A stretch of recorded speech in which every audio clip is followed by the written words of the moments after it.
కోమల్ జైన్ మన వెస్ట్ గోదావరి పాలకొల్లు అమ్మాయి. Early stage degree స్థాయి నుంచి సివిల్స్ ప్రిపేర్ అయ్యి తర్వాత ఇంటెన్సిఫై చేసి ప్రిపరేషన్ని ఎర్లీ స్టేజ్లో 22-23 ఇయర్స్లో ఎగ్జామ్ క్రాక్ చేసి ఈరోజు మన ముందు నించుంది. So I congratulate her. And అలాగే దీని నుంచి ఒక మెసేజ్ నేను ఎప్పుడూ చెప్పే దాని గురించి ఇంకొంచెం గట్టిగా చెప్పించాలనుకుంటున్నా. ఈవెన్ దో తను ఎర్లీగా క్లియర్ చేసినా కూడా సివిల్ సర్వీసెస్ ప్రిపరేషన్ అనేది there are lot of ups and downs. Only మీడియాలో చూసి 6 నెలల్లోనే నేను సివిల్స్ సాధించేశాను, లేకపోతే ఫస్ట్ అటెంప్ట్లోనే సాధించేశాను, జస్ట్ చాలా తక్కువ ఎఫర్ట్తో వచ్చేసింది, ఇలాంటివన్నీ చాలా ఎగ్జాంపుల్స్ ఉంటాయి. బట్ మనం మెజారిటీ చూసుకున్న హార్డ్ వర్కింగ్ చేసి వచ్చిన వాళ్ళు, ఇయర్స్ టుగెదర్ వర్క్ చేసి వచ్చిన వాళ్ళు, సో వాళ్ళందరూ కూడా చెప్పే main agenda civil services preparation. అలాగే సివిల్ సర్వీసెస్లో రావాలనుకోవడం చాలా వెల్కమింగ్ థింగే, బట్ దానికి ఒక బ్యాకప్ ప్లాన్ అనేది ఎంత important.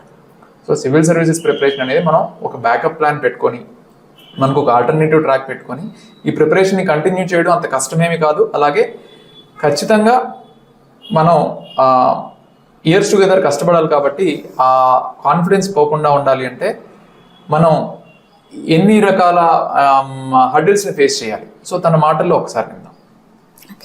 So thank you sir, first of all నన్ను ఇక్కడ ఇన్వైట్ చేసినందుకు. అండ్ సివిల్ సర్వీసెస్ ప్రిపరేషన్ డ్యూరేషన్లో సార్ నాకు చాలా హెల్ప్ చేశారు. In the form of resources అన్నా సరే, డౌట్స్ అన్నా, మెంటరింగ్ అన్నా సరే, he was very helpful and available all the time. Sir అడిగిన ప్రకారం దీంట్లో వచ్చే హార్డ్షిప్స్ ఎలా ఉంటాయి అంటే, ఇట్స్ నాట్ లైక్ కి నాకేం అర్థం అవ్వట్లేదు, అర్థం చేసుకోవడం ఈజీనే సబ్జెక్ట్ని, కానీ కన్సిస్టెంట్గా చదివి దాన్ని మళ్ళీ రికాల్ చేసుకుని ఒక డైలీ 8 to 10 hours కన్సిస్టెంట్గా ఇవ్వడం is the most toughest thing that you can do for continuously 2 years. And once you can do that, you're almost ready for civil services. And second thing, backup option as sir mentioned is very important. ఎందుకంటే ఒక backup option ఉంటే కనుక మీరు చాలా సేఫ్గా, కామ్గా మీ ప్రాసెస్ని కొనసాగించగలరు. లేకుంటే back of the mind anxiety ఉంటుంది, ఒకవేళ దీంట్లోంచి బయటికి వెళ్ళిపోతే నా పరిస్థితి ఏంటి, నేను ఇక్కడే ఉండిపోవాలి అని చెప్పి. అది ఉండకూడదు. You should choose civil services. Civil services మిమ్మల్ని ఫోర్స్ చేయకూడదు. And third thing is news paper అన్నది కంపల్సరీ. ఇప్పుడు మీరు కరెంట్ అఫైర్స్ బుక్లెట్స్ చదివేస్తారు, కరెంట్ అఫైర్స్ వచ్చేస్తాయి, కానీ basic English, vocabulary, articulation, writing which is very important for your mains, అది మీకు న్యూస్ పేపర్ నుంచి వస్తుంది. సో అది చదవటం కూడా ఇంపార్టెంట్నే. అండ్ ఇన్ దిస్ జర్నీ నాకు అనిపించిన మోస్ట్ ఇంపార్టెంట్ థింగ్ ఏంటి అంటే analysis of self, analysis of your mistakes. Because it's very easy to point out others mistakes, కానీ మన మిస్టేక్స్ మనం పాయింట్అవుట్ చేయడం చాలా కష్టం. అలాంటిది ఈ ప్రిపరేషన్లో, ప్రిలిమ్స్లో అయినా మెయిన్స్లో అయినా సరే, ప్రతి క్వశ్చన్కి మీరు అనలైజ్ చేసుకుని ఆన్సర్ రైటింగ్ చేసి, ఓకే నేను ఇక్కడ తప్పు చేశాను, ఇది నేను ఇంప్రూవ్ చేసుకోవాలి అన్న థాట్ ఉన్నప్పుడే మీరు ఎదరికి మూవ్ అవ్వగలుగుతారు. ఈ అనాలిసిస్ అన్నది మీకు లైఫ్లో కూడా ఇన్ జనరల్ బాగా హెల్ప్ఫుల్ అవుతుంది. So this was what my UPSC journey in whole was. And I thank sir for everything. Thank you Komal. And my point, ఎందుకంటే లాస్ట్ ఇయర్ రిజల్ట్స్ వచ్చినప్పుడు కోమల్ ఒక 2 మార్క్స్లో మిస్ అయింది. సో ఆ ముందు ఇట్ వాజ్ చాలా different atmosphere ఉండేది. కానీ చాలామందికి తెలియని విషయం ఏంటంటే, it is mere competition. So it's not about అరే సాధించలేకపోయింది, ఇలా రకరకాల థింగ్స్ చాలా వస్తాయి.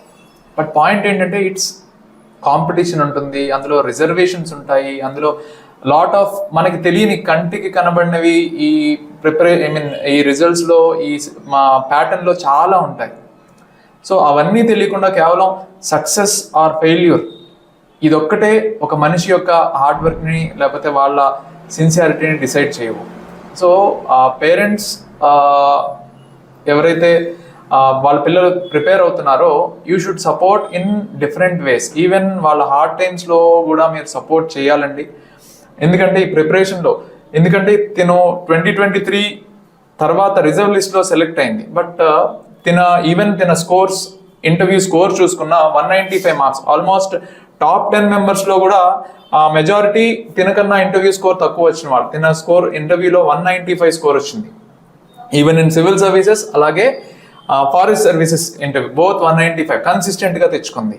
బట్ అయినా కూడా ఎక్కడో lot of thing this involves, ఎందుకంటే దీనికన్నా చాలా తక్కువ మార్కులు వచ్చిన వాళ్ళు వేరే కేటగిరీస్లో, OBC category or other reserved కేటగిరీస్లో చాలా తక్కువ మార్కులు వచ్చిన వాళ్ళు కూడా సర్వీస్లో ఉన్నారు. బట్ తిను మిస్ అయింది.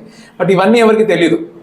But in spite of we should be with feel good and gratitude, తనకి రిజర్వ్ లిస్ట్లో వచ్చింది. బట్ డెఫినెట్గా నెక్స్ట్ ఇయర్ మళ్ళీ తిను బెటర్ ర్యాంక్తో మన ముందుకు వస్తుందని ఆశిద్దాము. అప్పటిదాకా కూడా తన హార్డ్ వర్క్ కంటిన్యూ అవుతూనే ఉంటుందని చెప్పేసి తను డిటర్మిన్డ్గా ఉంది.